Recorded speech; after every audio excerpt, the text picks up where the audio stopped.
అదే RTV app వార్తల్ని క్షణాల్లో చదివే అవకాశం ఉంటుంది. ఒక న్యూస్ పేపర్, ఒక టెలివిజన్ ఛానల్ మీ చేతుల్లో ఎప్పుడూ ఉంటాయి.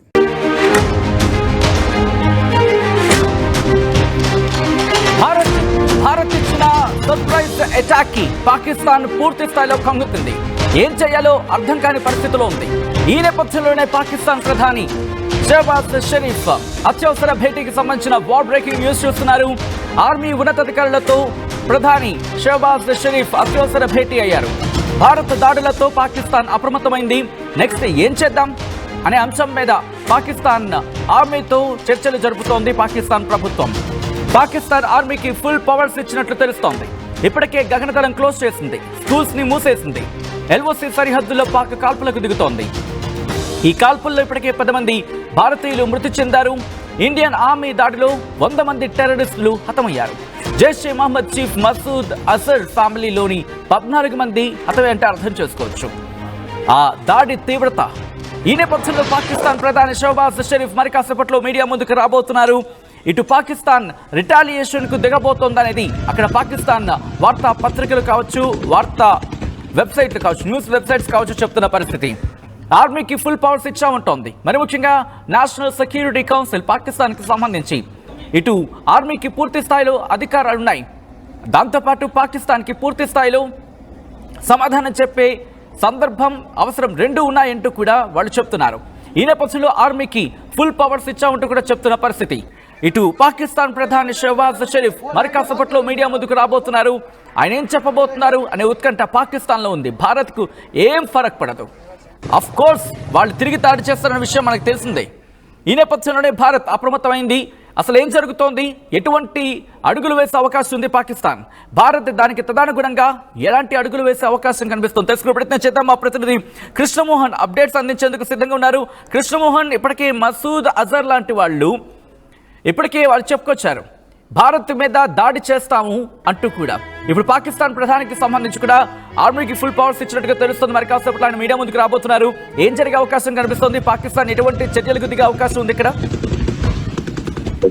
బేసిక్ గా ఉదయం early hours Bharat operation Sindoor దెబ్బకు ఏదైతే ఉదయాన్నే స్పెక్ట్ చేసిందో ఆ దెబ్బ నుంచి చేరుకునే దానికి వాళ్ళకి దాదాపుగా 24 గంటలు పట్టేంత పని అయింది. అంటే వాళ్ళు ఇప్పుడు చేరుకున్నారు. నిన్న తెల్లవారుజామున రాత్రి 1 గంటకు జరిగితే ఇప్పుడు 1 గంటకు చేరుకుని ఇప్పుడు ఏం చేయాలి, ఇప్పుడున్న పరిస్థితులు ఏంటి, మనం ఇప్పుడు ఏం చేయగలిగాం అని ఆర్మీ అధికారులు వాళ్ళందరూ కూడా ఇప్పుడు ప్రధానితో కలవబోతున్నారు. వాళ్ళ మీటింగ్ కూడా ఇప్పుడు కొనసాగుతుంది. అయితే వాళ్ళు చేయగలిగింది ఏంటి లేదు, వాళ్ళ యాక్షన్ ఆఫ్ ఒకవేళ ఆర్మీకి ఇప్పుడు అని చెప్తే ఓకే, ఏ ప్రధాని అయినా ఏ దేశమైనా ఆర్మీ చీఫ్లకు ఈ సమయంలో వాళ్ళ ప్లాన్ ఆఫ్ యాక్షన్స్ చెప్తారు, తర్వాత వాళ్ళకి పురిహాన్ని ఇస్తారు. అంతేగాని అవతలోడు కాల్పులు జరుపుతుంటే యువతలోడు జవాను దమ్మున కూర్చొని చూస్తూ ఉండడు కదా. ఆల్మోస్ట్ వాళ్ళ ప్లాన్ ఆఫ్ యాక్షన్ వాళ్ళకు ఉంటుంది, సేమ్ మన ప్లాన్ ఆఫ్ యాక్షన్ మనకు ఉంటుంది. ఇప్పుడు రాత్రి 1:45 జస్ట్ 2 నిమిషాల ముందే ఆర్మీ ఒక చిన్న ట్వీట్ చేసింది, ఇప్పుడు స్టార్ట్ చేస్తున్నామని. అంటే 22 నిమిషాల్లో వాళ్ళు అనుకున్న 9 ఏవైతే స్థలాలు ఉన్నాయో వాటి మీద సర్జికల్ స్ట్రైక్ చేసేసింది. అక్కడ ఉన్న ఆల్మోస్ట్ 100 మంది టెర్రరిస్టుల్ని ఖతం చేసింది. చాలా మంది ముఖ్య నాయకులు చనిపోయారని ఒక సమాచారం వస్తుంది. అటు పాకిస్తాన్ ఇంకా దాన్ని క్లియర్ చేయట్లేదు. సో ఇంకా అది 20 నిమిషాల్లో దాడులు చేసి మళ్ళీ వెనక్కి సేఫ్ గా వచ్చిన భారత్ కి ఇప్పుడు వీళ్ళు ఎంత మీటింగ్ పెట్టుకున్నా లేకపోతే ఫర్దర్ గా, అంటే ఇప్పటికే పాకిస్తాన్ లో స్కూల్స్ సెలవులు ఇచ్చేసారు, గగనతలం క్లోజ్ చేసింది. తర్వాత భారత్ ఇటు వైమానిక దళాలు వీటన్నిటికి సంబంధించి ఎక్కడికక్కడ పూర్తిగా అప్రమత్తంలో ఉన్న నేపథ్యంలో ఇప్పుడు పాకిస్తాన్ మరి కాసేపట్లో ప్రధాని మీడియా ముందు కూడా వస్తారని ఒక చర్చ జరుగుతోంది.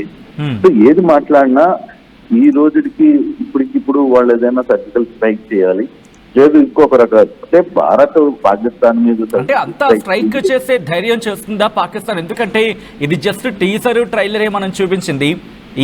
దీనికే వణికిపోయింది పాకిస్తాన్. కనీసం ఇంటర్సెప్ట్ కూడా చేయలేకపోయిన పరిస్థితి. ఒకవేళ దాడికి దిగితే పాకిస్తాన్ అనేది ఉంటుందా? మీకు మనం వాళ్ళు దాడి చేస్తారా అనే దానికంటే కూడా ముందు అసలు మనం ఒక పాకిస్తాన్ మీద దాడి చేస్తే ముందే మనకు ఒక ప్లాన్ ఆఫ్ యాక్షన్ ఉంటుంది. ఈ రోజు మనం ఎర్లీ మార్నింగ్ ఈ సర్జికల్ స్ట్రైక్ చేస్తే వాళ్ళు పలాని ఇంకేమైనా క్షిపణి దాడులో ఇంకోటి దాడులో చేయాలని ఒక ప్రయత్నం చేస్తే దాన్ని ఎలా ఎదుర్కోవాలనేది ముందే ఒక ప్లాన్ ఆఫ్ యాక్షన్ ముందే ఉంటుందిగా. మనం దాడి చేసే ముందే అది ఆల్రెడీ భారత జవాన్లు దాని దగ్గరగా ఒక ప్లాన్ ఆఫ్ యాక్షన్ చేసుకునే ఉంటారు. సో అటువంటి పరిస్థితుల్లో పెద్దగా వీళ్ళు మీటింగ్ పెట్టుకున్నా లేకపోతే ఇంకోటి పెట్టుకున్నా పెద్దగా జరిగే పద్ధతి ఏం లేదు. బేసిక్ గా ఈరోజు ఏం జరిగింది, సో ఓకే వాళ్ళు అక్కడున్న గ్రామాల మీద సామాన్య ప్రజల మీద దాడి చేయగలిగారు చెప్తే వాళ్ళు అనుకున్న ఇక్కడ ఏమన్నా వేరే టార్గెటెడ్ ప్లేసెస్ కి వాళ్ళు ఎక్కడ ఏమీ చేయలేని పరిస్థితి. ఒకవేళ చేయాలనుకుంటే కొంత ప్లాన్ ఆఫ్ యాక్షన్ ఉంటే దానికి తగ్గట్టుగా భారతం కూడా ముందుగానే దానికి సంబంధించి పూర్తి సమాచారం ఉంది. వాళ్ళు ఎక్కడికి దాన్ని ఎలా కొట్టాలో భారత్కి తెలుసు. లేదు వాళ్ళ అటాక్స్ ని వాళ్ళు ఫైర్ అటాక్స్ చేస్తుందని ఇండియాలో మన వాళ్ళకి తెలుసు. సో ఆ ప్లాన్ ఆఫ్ యాక్షన్ ఎప్పుడో ప్లాన్ క్లియర్ గా ఉంది. కాబట్టి ఒకవేళ పాకిస్తాన్ ఇప్పుడు అందరి ముందు కూడా ఏకాక్ అయిపోయింది, దాడి చేసేసాం, దాడి చేసిన తర్వాత కృష్ణమోహన్ ఇక్కడ ఇంట్రెస్టింగ్ గా డెవలప్మెంట్ ఏంటంటే చైనాతో ఫైనాన్స్ మినిస్టర్ తో భేటీ అయింది, మొన్నేమో ఇంకొక మంత్రిత్వ శాఖతో అక్కడ ప్రతినిధులతో భేటీ అయింది. ఈ వరుస భేటీల నేపథ్యంలో చైనా అండ చూసుకొని చైనా ఒకవేళ మద్దతు ఇస్తానంటే కనుక అఫ్కోర్స్ డైరెక్ట్ గా చైనా రంగంలోకి దిగపోవచ్చేమో బహుశా, కానీ వాళ్ళిచ్చే ఎమ్యునేషన్స్ ని వేస్ట్ చేసుకుని కయ్యానికి కాలు దువ్వే అవకాశం ఉందా, దాడికి దిగే అవకాశం ఉందనుకోవచ్చా? బేసిక్ గా అదే కదా వాళ్ళ దగ్గర మామూలుగా వాళ్ళకున్న ఇన్ఫర్మేషన్స్ కావచ్చు, వాళ్ళ దగ్గర ఉన్న ప్రస్తుతం పాకిస్తాన్ దగ్గర ఉన్న ఫ్యూయల్ కావచ్చు, కరెక్ట్ గా 4 రోజులు వాళ్ళు యుద్ధం చేయగలిగితే ఆ ఫ్యూయల్ అయిపోద్ది, ఇమ్యునేషన్స్ అయిపోతాయి వాళ్ళ దగ్గర. కేవలం వాళ్ళకి ఏంటి బ్యాక్ ఎండ్ లో మాకు చైనా ఉంది, వాళ్ళ దగ్గర నుంచి కొంత సపోర్ట్ రాబోతుంది వస్తుంది, మనం వాళ్ళు సపోర్ట్ చేస్తారని ఒక ఆలోచన. సరే ఈ రోజు ఉదయాన్నే సర్జికల్ స్ట్రైక్ ప్రపంచ దేశాలు మొత్తం చూసాయి దాన్ని ఏ విధంగా. ప్రపంచ దేశాలు కూడా ఏం చెప్తున్నాయి పాకిస్తాన్, అరే బాబు మీరు ఇంకా చాలా నాయన మీరు మూసుకొని గమనం ఉండండి, మీరేదో మళ్ళీ ఎదురుదాడి చేయాలని ఒక ప్రయత్నం చేస్తే అక్కడ కూర్చున్నది మామూలు వ్యక్తులు కాదు, అక్కడ మళ్ళీ ఇంకొకటి దాడి చేస్తారు. అసలుకి ఇప్పటికే మీరు జస్ట్ 20 నిమిషాలు జరిపిన వైమానిక సర్జికల్ స్ట్రైక్ లోనే మీరు అతలాకుతలం అయ్యారు. ఇంకా ఫర్దర్ గా స్టార్ట్ చేస్తే ఎలా ఉంటుంది అనేది పాకిస్తాన్ కి ఇతర ప్రపంచ దేశాలు మొత్తం కూడా వాళ్ళకి క్లియర్ గా చెప్తున్నాయి. ఇజ్రాయెల్ లాంటి దేశాలు కూడా చివరికి ఇజ్రాయెల్ కూడా క్లియర్ గా ఒకటి చెప్తుంది, మీ సంగతి ఏదో చేయడానికి మేము ఖచ్చితంగా భారత్ వైపే ఉంటాం చెప్తే మిగతా వైపు పోము అని కూడా చెప్తున్న పరిస్థితి.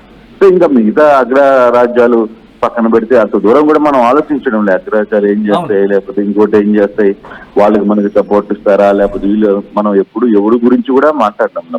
మనం అనుకున్నది, మనం ఎక్కడైతే ఉగ్రవాద సంస్థలను లేపాలనుకున్నామో ఆ ఉగ్రవాద సంస్థలకి దాదాపుగా వాళ్ళ గగనతలంలోనే 500 కిలోమీటర్ల దూరంలోకి వెళ్ళి అక్కడ ఎక్కడి నుంచి మన సరిహద్దుల్లో నుంచి నిలబడి, ఇంకా మన పాకిస్తాన్ లో కూడా ఎంటర్ కాలేదుగా, మన సరిహద్దుల్లో నుంచి మన క్షిపణులు మాత్రమే వెళ్ళి అక్కడికి వెళ్ళి ఆ రాకెట్స్ మాత్రమే వెళ్ళి 500 కిలోమీటర్ల దూరంలో ఉన్న బల్గాంలో ఉన్న ఎక్కడో దాని మసీదును కూడా కూల్చేశారంటే అర్థం చేసుకోవాలి. అంటే ఎటువంటి శక్తి సామర్థ్యాలు మనకున్నాయి, మనం ఏం చేయగలము అనేది మనం ఒకసారి చూపించాం. తెల్లవారుజామున కేవలం 22 నిమిషాల ఆపరేషన్ అంతా కూడా క్లోజ్ చేసుకుని వెనక్కి వచ్చేసాం మన వైమానిక దళాలు. సో అటువంటి పరిస్థితుల్లో వీళ్ళు ఏం చేయగలరు ఏంటి అనేది ఇప్పటికే ఒక రుచి చూశారు. సో అయినా కూడా పాకిస్తాన్ ఏదో చేయాలనుకుంటుంది, ఏదో బహుశా ఎందుకంటే మార్నింగ్ వాళ్ళు ఇంటర్నేషనల్ ప్లాట్ఫామ్ మీద మాట్లాడిన సందర్భంలో అక్కడ పాకిస్తాన్కి సంబంధించిన ఇన్ఫర్మేషన్ అండ్ బ్రాడ్కాస్టింగ్ మినిస్టర్ ఆయన ఏమంటాడంటే కనుక, ఎస్ మేము గట్టిగా బుద్ధి చెబుతాం, మా ప్రజల మీద దాడి చేశారు అని చెప్పి కాస్త సింపతి గెయిన్ చేసే ప్రయత్నం చేస్తుందా పాకిస్తాన్. ఎందుకంటే అక్కడ ప్రజల్ని దాడి చేశారని చెప్తోంది తప్ప ఎక్కడ ఆధారాలు చూపించట్లేదు. దాడి చేస్తున్న మనమేమో ఆధారాలు సైతం చూపిస్తున్నాం. ప్రపంచం ఇప్పుడు పాకిస్తాన్ని వేలెత్తి చూపిస్తోంది. ఇటువంటి సినారియోలు అసలు పాకిస్తాన్ చేసే పిచ్చి వేషాలు అవే కదా. చివరికి పాకిస్తాన్ ప్రభుత్వాలు ఏం మాట్లాడుతున్నాయో సేమ్ అక్కడ పనిచేసే టీవీ యాంకర్లు కూడా ఏడుస్తూ చెప్తున్నారు. సో ఏడుస్తూ ఏం చెప్తున్నారు, వాళ్ళని చూస్తే నిజంగా ఇది పిచ్చా లేకపోతే భ్రమ లేకపోతే ఏం చేయాలి. ఇప్పుడు చచ్చిపోయారని చెప్పి వాళ్ళు బాధలో ఉన్నట్టు బహుశా అదే కనబడుతుంది తెలిస్తే. సో వాళ్ళకి అంటే ఒక ప్లాన్ ఆఫ్ యాక్షన్ ఉంటుంది, వాళ్ళకి వాళ్ళకి కొంత గేమ్ ఆడాలి. ఎందుకంటే ప్రజల ముందు ఇప్పటికే మనం ఎరిపప్పులు అయిపోయాం, మనం ప్రపంచ దేశాలన్నీ మనల్ని బూతులు చెప్తున్నాయి. ఒక రకంగా ఐక్యరాజ్య సమితి మీటింగ్ లో లో జరిగిన మీటింగ్ లో పాకిస్తాన్ ని అసలు తిట్టినోళ్ళు అంటూ లేరు. ఆ రోజు జరిగిన నిన్న ఉదయం జరిగిన ఐక్యరాజ్య సమితి 5వ తారీఖు ఉదయం జరిగిన ఐక్యరాజ్య సమితి మీటింగ్ లో హౌస్ లో పాకిస్తాన్ ని ఆడుకున్నారు, వాళ్ళు ఫుట్బాల్ ఆడుకున్నట్టు ఆడుకున్నారు. అదే రోజు సాయంత్రం జరిగిన పార్లమెంటరీ సమావేశంలోనే పాక్ పార్లమెంట్ ప్రెసిడెంట్ నిర్వహించిన పార్లమెంట్ సమావేశంలోనే ఒక సెక్షన్ ఆఫ్ అక్కడ మంత్రులు, ఒక సెక్షన్ ఆఫ్ పార్టీస్ ప్రస్తుత ప్రధానమంత్రిని లేకపోతే మిగతా వాళ్ళని కూడా అసలుకి మీరు ఏమనుకుంటున్నారా, ఏం చేయాలనుకుంటున్నారు, అసలుకి ఇక్కడ మనం బతకాలనుకుంటున్నావా లేకపోతే మనం అని మాట్లాడిన పరిస్థితి. ఇప్పటికే సగం మంది ప్రజలు అక్కడి నుంచి ఖాళీ చేసి వెళ్ళిపోయారు, సైనికాధికారులు బయటకు వెళ్ళిపోయిన పరిస్థితి. మిగతా ఒక్కసారి మీరు లైన్ లో ఉండే ప్రయత్నం చేయండి. ఇదే అంశానికి సంబంధించి పాకిస్తాన్ మంత్రులు గత కొద్ది గంటల క్రితం వాళ్ళు రియాక్ట్ అయ్యారు. ఈ ఘటనకు సంబంధించి ఒక్కసారి వాళ్ళ రియాక్షన్ చూద్దాం. ఆ తర్వాత మళ్ళీ మీ దగ్గరకు వచ్చే ప్రయత్నం చేస్తాను, మళ్ళీ మీ దగ్గరకు వస్తాను. ఒక్కసారి పాక్ ప్రధాని షహబాజ్ షరీఫ్ రియాక్షన్ వచ్చింది. ఒకసారి పాక్ ప్రధాని షహబాజ్ షరీఫ్ ఆయన ఏమంటున్నాడో చూద్దాం. Ladies and gentlemen, I must also mention here that water is a vital national interest of Pakistan, our lifeline. And for our 240 million people, let there be no doubt at all, its availability would be safeguarded at all cost and under all circumstances, inshallah.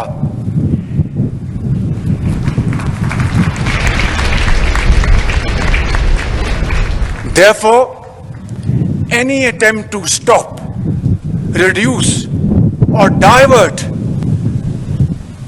the flow of water belonging to Pakistan under the Indus Waters Treaty would be responded to with full force and might, and nobody should remain under any kind of stress.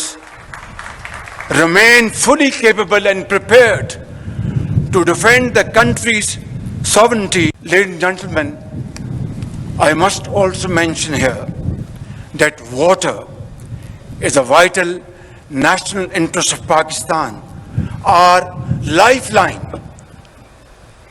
And for our 240 million people, let there be no doubt at all, its availability would be safeguarded at all cost. Right, అది పాకిస్తాన్ ప్రధాని షహబాజ్ షరీఫ్ చెబుతోంది. అక్కడ నీళ్ళంట vital role play చేస్తాయంట, కీలక పాత్ర పోషిస్తాయంట. దాంతోపాటు అక్కడ ప్రజలకి జీవనాధారం, లైఫ్ లైన్ అంట. మరి మా సంగతి ఏంటి, మా ప్రాణాల సంగతి ఏంటి? నీ టెర్రరిస్టులు, నీ ఉగ్రవాదులు వచ్చి మా గడ్డ మీదకి వచ్చి మమ్మల్ని చంపితే ఆ మా ప్రాణాలకు మాట ఏంటి? షహబాజ్ షరీఫ్, క్యా బాత్ హై, తుమ్హారే జాన్ హై క్యా, హమారా नहीं है? थोड़ा से दिमाग से बात करो, जब भी बात करेगा तो हिम्मत से बात करो, दिमाग लगा के बात करो. जो प्रधानमंत्री का नाते आप जो बात कर रहे हैं कुछ ठीक का बात नहीं है. షహబాజ్ షరీఫ్ బహుశా కొంచెం ఒళ్ళు దగ్గర పెట్టుకుని మాట్లాడాల్సిందేమో. ఏంటంటే నీళ్లు వదలకపోతే, సింధు నది నీళ్లు వదలకపోతే దాడి చేస్తావా? ఇప్పుడు నీ టెర్రరిస్టులు నీ గడ్డ మీదకి వచ్చే కొట్టా, ఏం చేస్తావో చేసుకో, ఏం చేస్తావో చేసుకో. మహా అయితే ఏం చేస్తావు? న్యూక్లియర్, ఆ టాక్టికల్ వెపన్స్ వదులుతా అంటావా? నువ్వు వదిలేటప్పటికే ప్రపంచం అంతా కలిసి నిన్ను మూసేస్తుంది. అప్డేట్స్ తెలుసుకునే ప్రయత్నం చేద్దాం. ఒకసారి మా ప్రతినిధి కృష్ణమోహన్ దగ్గరికి వెళ్లే ప్రయత్నం చేస్తాను. కృష్ణమోహన్, ఇటు పాకిస్తాన్ ప్రధాని షహబాజ్ షరీఫ్ రియాక్షన్ చూసాం కొద్ది గంటల క్రితం. ఆయన ఏమంటారంటే వాటర్ విడుదల చేయకపోతే కనుక భారత్ మీదకి దాడి చేసేందుకు ఫుల్ ఫోర్సెస్ ని ఉపయోగిస్తామంటున్నాడు. అక్కడ నీళ్లు మాత్రం వైటల్ రోల్, వాళ్ళకి జీవనాధారం.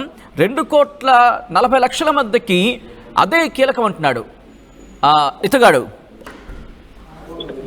సత్యం, ఇక్కడ బేసిక్ గా షరీఫ్ మాట్లాడినా, ఇంకొక మంత్రి మాట్లాడినా, లేకపోతే ఇంకో అధికారి మాట్లాడినా, అదే సింధు జలాలు ఆపేసి దాదాపుగా 4 రోజులు అయిపోయిందిగా. మీకు చియాంతరం నది కావచ్చు, లేకపోతే శీలం నది కావచ్చు, వీటన్నిటికి ఎండిపోయిందిగా. ఆల్రెడీ పూర్తిగా అక్కడ ఉన్న వాటర్ స్కేర్సిటీ వచ్చేసింది కదా. ఇప్పుడు మీ పాకిస్తాన్ లో అక్కడ ఉన్న ప్రజల పరిస్థితి ఏంటి? ఏటీఎంల ముందు బారు నిలబడుకుంటున్నారు, వాటర్ ట్యాంకులకి నీళ్ల కోసం రోడ్ల మీద నిలబడుతున్న పరిస్థితి, ట్యాంకర్ల చుట్టూ జనాన్ని నిలబడుకుని బాటిల్ పట్టుకుని నీళ్లు చేయాల్సిన పరిస్థితి. దాదాపుగా పాకిస్తాన్ లో 80% ప్రజలు కంప్లీట్ గా చుట్టూ జలాల మీదనే ఆధారపడు. ఇంకా నువ్వు మాట్లాడేది ఆల్రెడీ క్లోజ్ చేసేసారుగా. క్లోజ్ చేసిన తర్వాత దీన్ని ఏం మాట్లాడితే ఏముంది, లేకపోతే ఇప్పుడు యుద్ధానికి సిద్ధం. ఆల్రెడీ సర్జికల్ స్ట్రైక్ జరిగిపోయింది, మార్నింగ్ చేయాల్సింది చేసేసారు. ఇప్పుడు నువ్వు ఏం మాట్లాడుతావు? దాని గురించి మాట్లాడాలి. కానీ చివరిగా మీరు కానీ ఆ మీటింగ్ లో కానీ చూసి ఎంతమంది జనాలు మీటింగ్ లో ఒక దేశ ప్రధాని మాట్లాడుతుంటే ఆ మాట్లాడే స్పందన కూడా గారు అక్కడ నలుగురు చప్పట్లు కొడుతున్నారు. మనం విన్నావా? ఇప్పుడు మనం మాట్లాడుతుంటే ఆయన మాట్లాడే దాంట్లో అంత పెద్ద జనాలు ఉంటే కనీసం ఆయన మాటలు కూడా వాళ్ళ స్పందన ఇవ్వలేదు. అంటే ఆయన మాటల్లో ఎంత ఇది ఉంది, వాళ్ళు పబ్లిక్ ఆయన ఎంత మాత్రం విశ్వసిస్తున్నారు, అక్కడ ఉన్న కనీసం ఆర్మీ జవాన్లు ఎంత మాత్రం అతను విశ్వసిస్తున్నారు అనేది మనకు చాలా స్పష్టంగా అర్థమవుతుంది. బేసిక్ గా షరీఫ్ మాట్లాడినా ఇంకోటి మాట్లాడినా ఇప్పుడు అక్కడ ఉన్న ఓకే ఎస్ కంపల్సరీగా వాళ్ళకి కొంత ఒక యాక్షన్, ఒక సెక్షన్ ఆఫ్ పీపుల్ వెనకాల చైనా ఉంది, మనకి ఏదో కొంత సపోర్ట్ చేయబోతుంది, మనం అనుకుంటే మనం ముందుకు పోతాం అనేది ఒక సెక్షన్ ఆఫ్ పీపుల్ ఉంటుంది. డెఫినెట్ గా ఉండొచ్చు కూడా, నేనే కాదండి. అది అంత శక్తి సామర్థ్యాలు ఉండాలి కదా. బేసిక్ గా భారత్ ని ఇప్పుడు ఎదుర్కోవాలి అనుకునే పరిస్థితి నిజంగా వారిలోకి వాళ్ళు ఇంకా మనం వారిలో కూడా అడుగు పెట్టాల. మనం ఓన్లీ సర్జికల్ స్ట్రైక్ చేసాం. ఎందుకు చేయకూడదు? అమెరికా పాకిస్తాన్ కి వచ్చి బిన్ లాడెన్ ని సర్జికల్ స్ట్రైక్ చేయలేదా? చాలా ప్రదేశాల్లో సర్జికల్ స్ట్రైక్ చేయడంలో, విగ్రవాదాలను చెప్పడంలో ఎక్కడ ప్రపంచ దేశాల మధ్య ఒప్పందాలు ఏమి లేవు. మరి ఎక్కడో కాకుండా ఇతర ప్రాంతాల్లో కూడా వివిధ దేశాలకు వచ్చి సర్జికల్ స్ట్రైక్స్ జరగట్లేదా? ఆ విషయంలో ఎక్కడైతే యుద్ధం సంభవిస్తుందో అంటే నేరుగా ఒకరి మీద ఒకరు యుద్ధం చేసుకునేంత పరిస్థితి వచ్చినప్పుడు ఎటువంటి పరిస్థితులు ఉంటాయి అక్కడ? ఆ సమయంలో ఒకవేళ పాకిస్తాన్ లోకి కంప్లీట్ గా ఎల్ఓసి దాటి భారత బలగాలు లోపలికి ఎంటర్ అయిపోయిన తర్వాత అప్పుడు ఏం జరుగుతుంది పాకిస్తాన్ లో? అసలు పాకిస్తాన్ లో ఎవరు ఉంటారు? సివిలియన్స్ ఎలా పరిస్థితి? ఆ తర్వాత జరగబోయే క్షిపణి దాడులు కావచ్చు, ఎయిర్ అటాక్స్ కావచ్చు, వాటర్ అటాక్స్ కావచ్చు, డిఫరెంట్ ఇష్యూస్ జరగబోతాయి. సో అటువంటి పరిస్థితుల్లో వీళ్ళు ఎంతమందిని కాపాడుకోగలరు, ఎంతమందిని ఉండగలరు, ఎంతమంది అక్కడ సర్జికల్ స్ట్రైక్ ని తట్టుకునే ధైర్యం ఎంతమందికి ఉంది?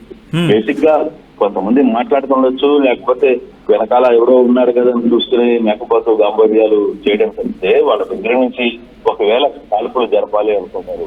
ఓకే, వాళ్ళు కూడా సర్జికల్ స్ట్రైక్ చేయాలని ఒక ప్లాన్ ఆఫ్ యాక్షన్ చేసుకుంటారు, ఉండొచ్చు కూడా దాంట్లో.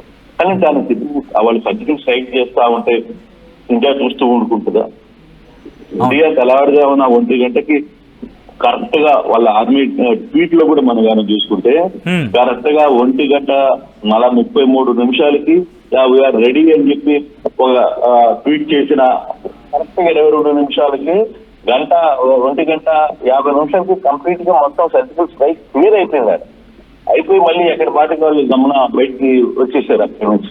సో అటువంటి పరిస్థితులు ఉన్నప్పుడు వీళ్ళు ఎంత మాత్రం చేయగలరు? వీళ్ళు ఒకవేళ లేదు అంటే కొంత దేశం కూడా కొంత అప్రమత్తం అయితే అయ్యింది. డెఫినెట్ గా కొన్ని ఎయిర్పోర్ట్ల మీద దాడులు జరుగుతాయనే ఒక మనకు కూడా ఒక కొంత సమాచారం ఉంది. కాబట్టి మనం మార్నింగే వాటికి సంబంధించిన అమృత్సర్, పంజాబ్ లోని అమృత్సర్ కావచ్చు, కొన్ని ఎయిర్పోర్ట్స్ ని కంప్లీట్ గా మనం క్లోజ్ చేయగలిగే పరిస్థితి ఉంది. ఆ విధంగా కూడా మనం అప్రమత్తంగానే ఉన్నాం దాని విషయంలో.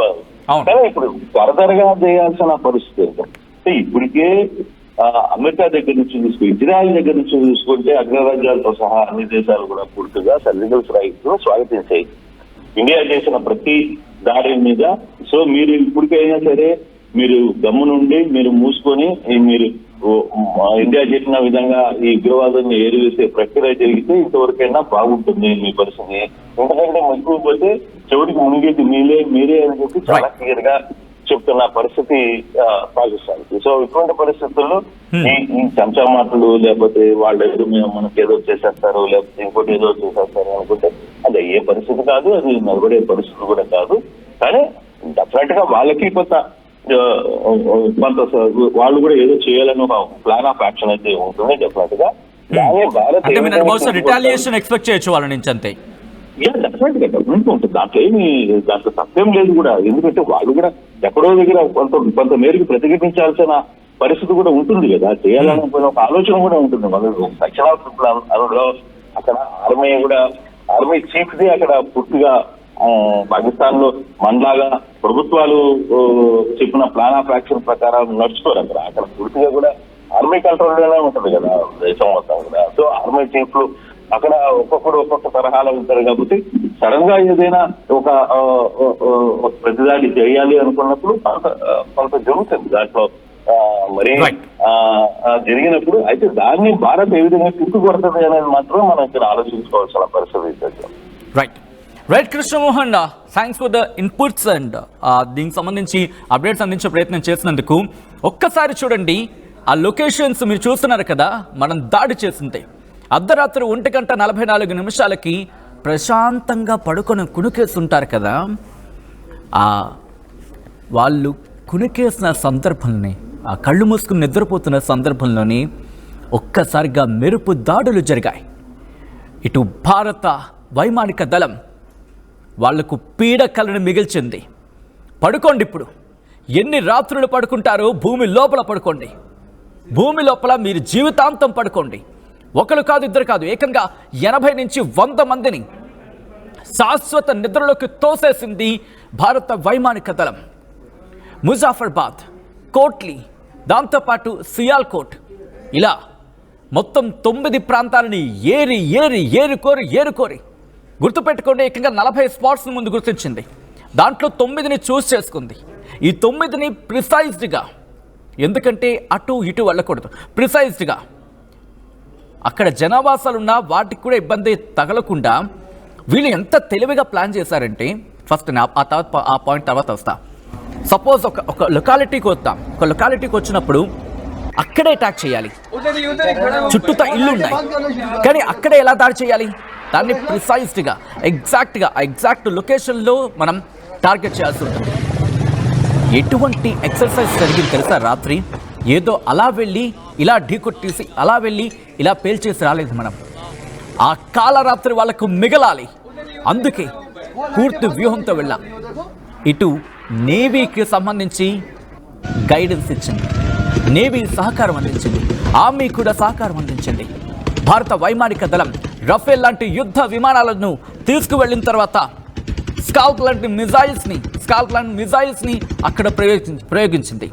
ఇంకో విషయం చెప్పిన బహుశా మీరు ఆశ్చర్యపోతారు చెబితే, కొంతమంది గ్యారంటీగా ఆశ్చర్యపోయే అవకాశం ఉంటుంది. మనం కనీసం వాళ్ళ సరిహద్దులోకి కూడా అడుగు పెట్టలేదు. రిమెంబర్, వాళ్ళ సరిహద్దును కూడా టచ్ చేయకుండానే మన సరిహద్దులో, మన బోర్డర్లో మనం ఉండి ఇక్కడి నుంచే కోట్టే వాళ్ళ స్థావరాలు పేలయ్యేకంగా. ఆ సౌండ్స్కి సగం చచ్చారు కొంతమంది. ఏ స్థాయిలో అక్కడ పేలుడు సంభవించిందంటే ఆ సౌండ్లు అక్కడ వింటేనే కొంతమంది గుండె ఆగిపోయినంత పని అయింది. బాబోయ్ ఇదే గోల, కాపాడండి ఆహాకారాలు. ఇది ఒక టెర్రరిస్ట్ నోటి వెంపడి. అదిగో విజువల్ చూడండి, ఎంత దుర్మార్గులు వీళ్ళు. ఆ ఆసిమ్ మునీర్ కావచ్చు, వీళ్ళంతా కూడా ఇటు హాస్పిటల్లో టెర్రరిస్టులు చికిత్స పొందుతూ ఉంటే వాళ్ళు బతికి బట్ట కడితే, బాగున్నావా, తిన్నావా, తగ్గిందా, నొప్పిగా ఉందా, ఇదా పరామర్శించడానికి వెళ్ళారు. వాళ్ళకి బాగోగులు తెలుసుకోవడానికి వెళ్ళారు. అది పాకిస్తాన్ ఆర్మీ మనస్తత్వం. ఒక టెర్రరిస్ట్, ఒక ఉగ్రవాది చచ్చిపోతే చూడండి ఎంతమంది అక్కడ చేరారో. వాళ్ళ సానుభూతి పరులు, వాళ్ళ మద్దతుదారులు, ప్రభుత్వ అధికారులు, ప్రభుత్వ ఉన్నతాధికారులు. ఒక ఉగ్రవాది చచ్చిపోతే, ఒక ఉగ్రవాదిని భారత్ అంతమొందిస్తే అతగాడి అంత్యక్రియలకు వెళ్ళి కన్నీరు పెట్టుకుంటున్నారు. పాపం కన్నీళ్లు పెట్టుకుంటున్నారు. అయ్యో టెర్రరిస్ట్ పోయాడే, మాకు టెర్రరిస్ట్ పోయాడే, భారత్ని ఎలా ఇప్పుడు ఆడుకోవాలి? అవసరం లేదు. ఇంతవరకు ఇన్నేళ్ళు మీరు ఆడారు కదా ఆట, ఇన్నాళ్ళు మీరు ఆడారు కదా. ఆ ఆటకు బలైపోయిన వాళ్ళం మేము కదా. 75 ఏళ్ల పాటు ఏం ఆడారా మీరు? ఇప్పుడు ఉంటుంది చూడండి, ఇక్కడి నుంచి మీకు ఉంటుంది. మీరు మీ దుకాణం సర్దుకోవాల్సింది. సియాల్కోట్ నుంచి మొదలు పెడితే, మరి ముఖ్యంగా ఉత్తర పాకిస్తాన్ నుంచి దక్షిణ పాకిస్తాన్ వరకు మీ కరాచీ, మీ గ్వాదర్ పోర్ట్స్, మీ ఎయిర్పోర్ట్స్ మూత పడాల్సింది. ఇంకొకసారి భారత్ను టచ్ చేయాలి. అఫ్కోర్స్ ఇప్పటికే మీకు కాస్త దురద పెడుతోంది కదా షహబాజ్ షరీఫ్, నీకు కాస్త దురద పెడుతోంది కదా భారత్ని గోకాలని చెప్పి. గోకాలీలో ఆ గా దగ్గర ఆలోచన వచ్చినా ఇంకో బాంబు పడిపోద్ది, ఇంకోసారి దాడి జరుగుద్ది. గుర్తుపెట్టుకో, ఇది భారతీయుడిగా చెబుతున్న మాట. మా దగ్గర ప్రతి ఒక్కడు సైనికుడి. మీలాగా డబ్బులకి కక్కుర్తి పడే రకాలు కాదు, డబ్బులకి లొంగిపోయే రకాలు కాదు. మీ దగ్గర దేశ భద్రత విషయంలో మీ పార్లమెంట్లోనే తేలిపోయింది మీ సత్తా. నువ్వే పట్టించుకోవట్లేదని చెప్పి నీ ప్రతిపక్ష పార్టీలే చెబుతున్నాయి. దేశం పట్ల నీకు గౌరవం లేదు, నీకు సీరియస్నెస్ లేదని చెప్పి వాళ్ళే దుమ్మెత్తిపోసాయి. అటువంటి నువ్వా మళ్ళీ దాడి? అది ఎలా అంట, నీళ్ళు వదలకపోతే దాడి చేస్తాడంట. అక్కడితో ఆగలేదు. పాకిస్తాన్కి జీవనాధారం, పాకిస్తాన్ ప్రజలకు అదే దిక్కు, అదే కీలక భూమిక, వైటల్ రోల్. ఎటువంటి హార్డ్ కోర్ లాంగ్వేజ్ని వాడుతున్నావు? అసలు అటువంటి భాష నువ్వు దాడి చేయక ముందు, నీ టెర్రరిస్ట్ను పప్పక ముందు నీకు గుర్తుండుంటే ఈరోజు నీకు గతి పట్టేది కాదు. బహుశా పాకిస్తాన్ చరిత్రలో ఇదొక కాళరాత్రి. ఇంకా టచ్ చేయాలని చూస్తే పాతాళానికి తొక్కడమే భారత్ బలగాల వంతు. దీని మీద మీ అభిప్రాయాన్ని కామెంట్ చేసే ప్రయత్నం చేయండి.